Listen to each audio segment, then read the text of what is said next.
J'appelle maintenant Monsieur Putgan, qui est directeur de l'Energy Center de l'EPFL, souvent sollicité dans les médias pour son franc-parler. J'espère que dans votre exposé, vous répondrez à la question que tout le monde se pose. Est-ce que cette stratégie 2050 du Conseil fédéral, est-ce qu'elle est réaliste, oui ou non?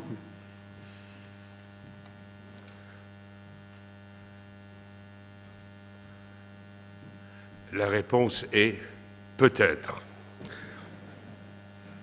Alors, ce que je vais vous faire aujourd'hui, c'est un exposé très bref quant aux réels défis que pose cette stratégie énergétique du Conseil fédéral suite au exposé de M. Kunz. Alors, quelques chiffres d'abord sur la situation suisse, qui je crois c'est important dans notre cadre. Voilà d'abord la demande d'énergie en Suisse selon les énergies entre 2000 et 2011. Et on voit qu'il y a plus de gaz, un peu plus d'autres, un peu moins de pétrole, et il y a plus d'électricité également. Mais je crois que la première chose qu'il faut bien se mettre en évidence, c'est que le défi énergétique suisse, il n'est surtout pas que électrique, il est un peu électrique, car en Suisse, la consommation d'électricité ne représente que 25% du tout.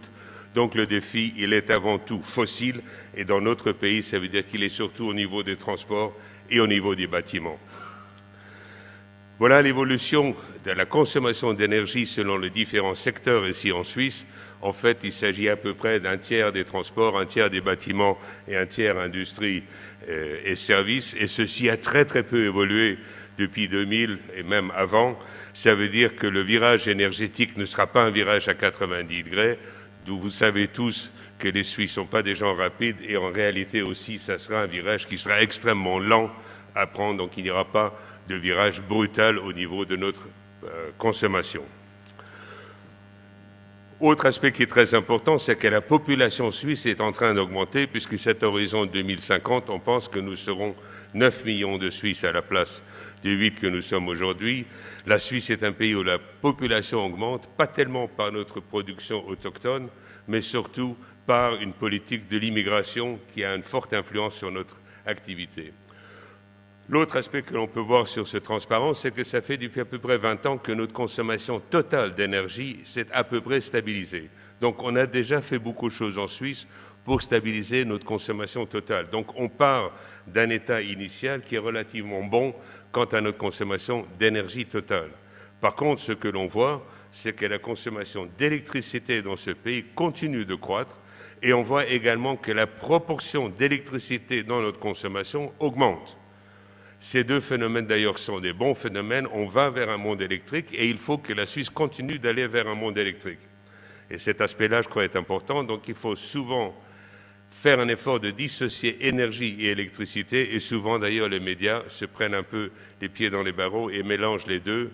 Il y a bel et bien deux défis complètement différents, énergie et électricité. Donc notre population est en train de croître. Depuis 1990, elle est à peu près stabilisée en énergie. Et la demande d'énergie électrique augmente et la proportion d'énergie électrique est en train d'augmenter. Tout ça en Suisse, c'est d'ailleurs la bonne solution. Alors l'approvisionnement électrique en Suisse, ça je crois que vous le savez, c'est beaucoup nucléaire, mais ce que l'on sait moins, c'est qu'ici en Suisse, nous sommes probablement au monde le recordman quant à savoir le nombre de compagnies électriques que nous avons par tête d'habitants. Nous sommes 8 millions et nous avons à peu près 850 compagnies électriques.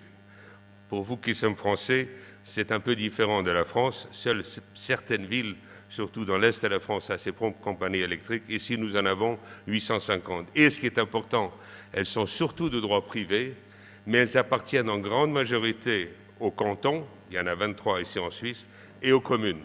Seuls 5%, c'est l'étranger, c'est d'ailleurs surtout la participation d'EDF dans le capital action de Alpig. Première conséquence de ceci, c'est que lorsque des négociations ont lieu au niveau fédéral entre la Confédération et ses voisins, notamment sur le marché électrique, ces discussions sont extrêmement difficiles car en fait, lorsque les négociateurs rentrent en Suisse, souvent les cantons et souvent les communes disent c'est bien, mais nous on ne veut pas. Puisque la vraie force de décision en Suisse concernant l'énergie appartient aux cantons et aux communes et pas à la Confédération. L'autre aspect, donc, c'est cette distribution au point de vue comment nous produisons notre électricité. Donc en rose, c'est 40%, c'est du nucléaire, le reste, 55%, c'est de l'hydraulique, et ceci est resté constant depuis très longtemps, puisque la dernière grande centrale de production d'électricité que nous avons mise en route en Suisse, c'est 1984, c'est la station de Leibstadt, qui est la dernière centrale nucléaire construite en Suisse. Depuis, en Suisse, nous n'avons strictement rien fait au point de vue grande construction énergétique électrique suisse. Je vous rappelle que dans 13 pays du monde, 30% de l'énergie est nucléaire, et voici les pays qui sont le plus pénétration nucléaire. Bien sûr, la France, la Slovaquie, ce que je ne savais pas d'ailleurs, la Belgique, l'Ukraine, et 2 pays sont assez similaires qui sont la Suisse et la Suède, mon pays d'origine, 40%, alors qu'au Japon, avant Fukushima, c'était 27%, et en Allemagne, c'était 22%. Il faut savoir qu'en Allemagne et au Japon, on a relancé massivement des centrales fossiles, surtout charbon, et au Japon, tout ce qu'on a pu trouver, gaz, pétrole lourd, pétrole, charbon, pour essayer de relancer. Et la consommation de pointe du Japon, en 2012, était quasiment identique de ce qu'elle était en 2010. Le défi de sortie du nucléaire suisse est extrêmement ambitieux. En fait, parmi les pays qui ont décidé de sortir, la Suisse a la plus forte contribution du nucléaire et a la plus faible contribution au point de vue fossile, puisqu'elle est de 0%. Donc par rapport aux autres pays qui sortent, nous avons de loin fixé le défi qui est le plus important, le plus ambitieux, ici en Suisse. Ce transparent montre un peu la flexibilité dans d'autres pays que nous, et vous voyez tout à gauche la Norvège, qui est entièrement hydraulique, et à côté 2 pays qui se ressemblent, qui sont l'Autriche et la Suisse. En bleu, vous voyez la partie qui est hydraulique, à peu près 55%. En Autriche, le rouge, c'est du fossile, et le rose en Suisse, c'est du nucléaire. Le résultat des courses est relativement simple, puisque l'Autriche et la Suisse sont 2 pays qui se ressemblent beaucoup, géographiquement, économiquement, industriellement, même au niveau de la population. Et d'ailleurs, nous consommons pile poil exactement la même quantité d'électricité, le petit Suisse et le petit Autrichien. Par contre, au point de vue émissions de CO2, l'Autrichien émet 2 tonnes de CO2 de plus par an que le Suisse. La raison est relativement simple, c'est qu'en Suisse, nous sommes 38% nucléaire, en Autriche, on est 38% fossile. Donc un des défis que nous avons devant nous, c'est les émissions, c'est d'éviter que nous émulions nos amis autrichiens quant aux émissions. On voudrait bien les émuler au point de vue ski, c'est pourquoi on est en train de leur piquer tous les entraîneurs, mais au point de vue émissions de CO2, c'est probablement pas la bonne solution. Et je crois que ce chiffre-là illustre très bien un des grands défis que nous avons. Et d'ailleurs, Madame, vous le soulignez lorsqu'on vous a posé la question, vous avez eu la gentillesse de dire ils sont fous ces Suisses, mais un des défis, c'est bel et bien qu'est-ce qu'on va faire au point de vue CO2. Voilà 2 graphes qui montrent en 2000 et 2010, de nouveau en rouge très foncé, c'est le fossile, en rose, c'est le nucléaire, bleu, c'est l'hydraulique, et la courbe noire qui est la courbe de la consommation en 2000 et en 2011. On voit qu'en 2000, nous étions importateurs d'électricité très très faiblement, 1 mois, et c'était en février, et en 2011, nous l'étions pendant 6 mois, à peu près en équilibre. Ceci n'est pas très surprenant puisque la partie production n'a pas changé et la partie consommation, bien sûr, a fortement augmenté. Donc, un des aspects, c'est qu'à l'heure actuelle, nous sommes encore juste équilibrés au point de vue approvisionnement électrique, mais ceci, vraisemblablement, sur la voie sur laquelle nous sommes maintenant, nous allons perdre cette autonomie d'approvisionnement électrique. Alors, nos relations avec l'Union européenne, qui sont difficiles sur plusieurs sujets, le sont aussi au niveau électrique. Voilà un graphe qui montre en haut les 3 contributions nucléaires et hydrauliques et en bas les 4 grands éléments de consommation. Et on voit qu'en 2011, nous étions juste équilibrés. Sur l'année, nous avons produit avec nos propres centrales sur sol suisse assez d'électricité pour nous approvisionner. Par contre, on voit que la partie rose, la partie troc, je dirais, est même plus importante que toute notre consommation domestique. L'année passée, c'était 60 TWh en consommation et production domestique et 80 au point de vue troc. Donc nous sommes un excellent partenaire de l'Europe au point de vue électricité, mais nos négociations avec l'Europe sur ce sujet-là sont extrêmement difficiles. Et d'ailleurs, pour l'illustrer, nous avons chaque année ici en Suisse la grand-messe de l'électricité qui s'appelle Stromkongress, qui a lieu à Berne en janvier. Et voilà la déclaration de M. Oliver Koch, qui représentait l'Union européenne, la direction énergie, qui était faite devant Madame la ministre de l'énergie, Madame Doris Leuthard, et qui disait effectivement que l'approche suisse bilatérale ne peut plus jouer et qu'il faut aller vers une considération beaucoup plus globale. Et pour illustrer ceci, voilà le petit transparent qu'il a utilisé, comparant les Suisses à des Gaulois retranchés dans leur village. Ça a fait beaucoup sourire, mais quand vous voyez que cette présentation a été préparée avec soin par l'Union européenne, avalisée par le commissaire à l'énergie, il y a peut-être quoi moins sourire. Et je crois qu'effectivement, c'est un des vrais défis que la Suisse a, c'est d'essayer de nous intégrer, car si cette image-là s'avère réellement vraie, qu'on soit isolé au point de vue électrique, notre industrie s'en trouvera grandement affectée. Alors, si on regarde l'affectation aussi chez nos voisins, une des théories que l'on utilise au niveau de l'Office fédéral de l'énergie, c'est que kein problème, on va avoir un peu une déficience d'approvisionnement domestique, c'est ce qu'on appelle en allemand le Stromlücke, mais pas de problème, on va importer de l'énergie de nos voisins. Alors si on regarde, l'Allemagne a déjà fermé 8 des centrales et va en fermer toutes autres en 2022, pour autant que les décisions politiques ne changent pas. Rien n'est moins durable que les décisions politiques.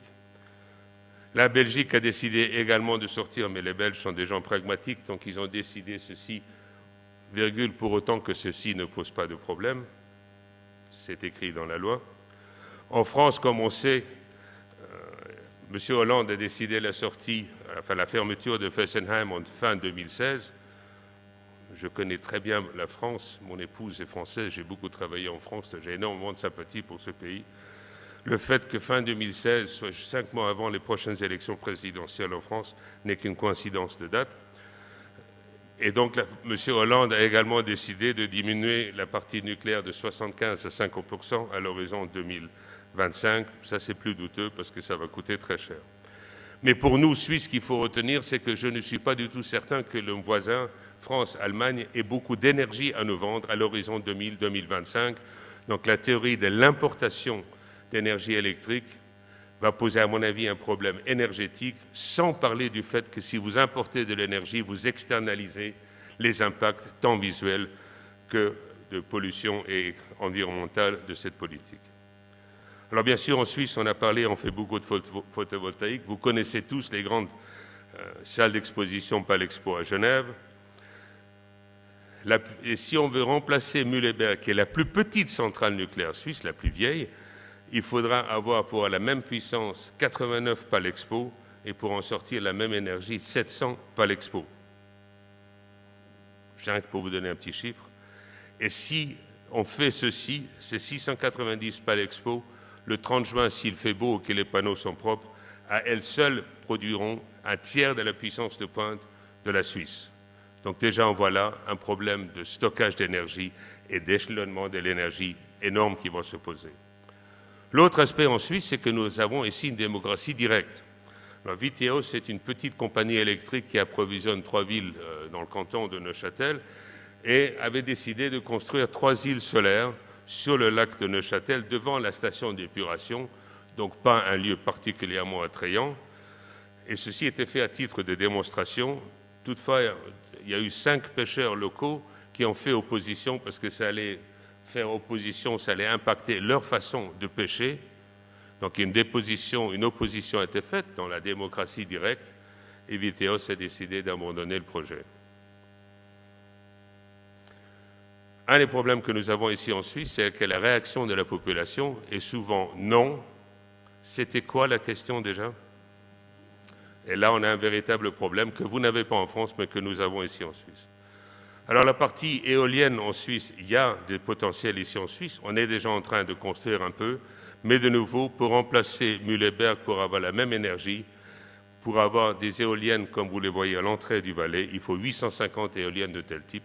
Mais comme on le sait, surtout ici en Suisse, on ne veut pas voir les éoliennes. Un de mes assistants, d'ailleurs, dans le passé, a failli proposer au WWF qu'on enterre les éoliennes.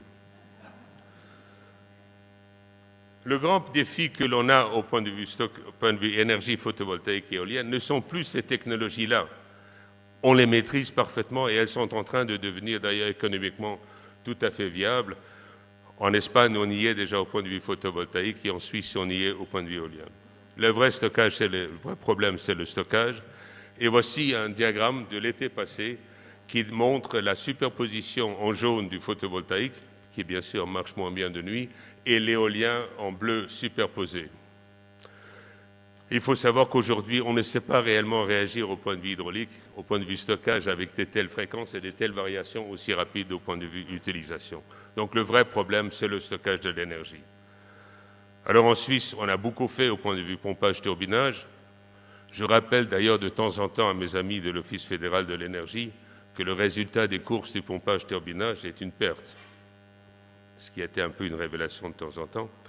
Et voilà les investissements qui ont été prévus en Suisse au point de vue nouvelles installations de pompage-turbinage. Le drame, c'est qu'avec toute cette énergie renouvelable qui pénètre aujourd'hui, à court terme, ces installations ne sont plus rentables économiquement. Et d'ailleurs, des grandes compagnies électriques suisses sont en train de vendre leur participation dans ces stations de pompage-turbinage. Et ça, c'est un véritable drame économique à court terme. Le gaz de schiste est clairement la grande question qu'il faut qu'on se pose. L'Amérique du Nord s'y est lancée massivement. Le résultat des courses, c'est que le gaz coûte le tiers aux États-Unis de ce qu'il coûte en Europe. Une relance économique phénoménale à ce niveau-là. Si vous avez des dollars, ne les vendez pas. L'Europe se tâte. La France a fermement décidé de dire non, en lançant quand même une petite sonde par M. de Montebourg pour savoir ce que ça allait donner. En Suisse, sous le lac Léman, on a trouvé, le lac Léman, c'est ce que vous appelez, vous, Français, le lac de Genève, on a trouvé des réserves probablement significatives, mais pour le moment, le canton de Vaud, qui a juridiction, a décidé de ne pas permettre d'autres forages. Il appartient à l'Europe de se décider ce qu'on va faire au point de vue gaz de schiste.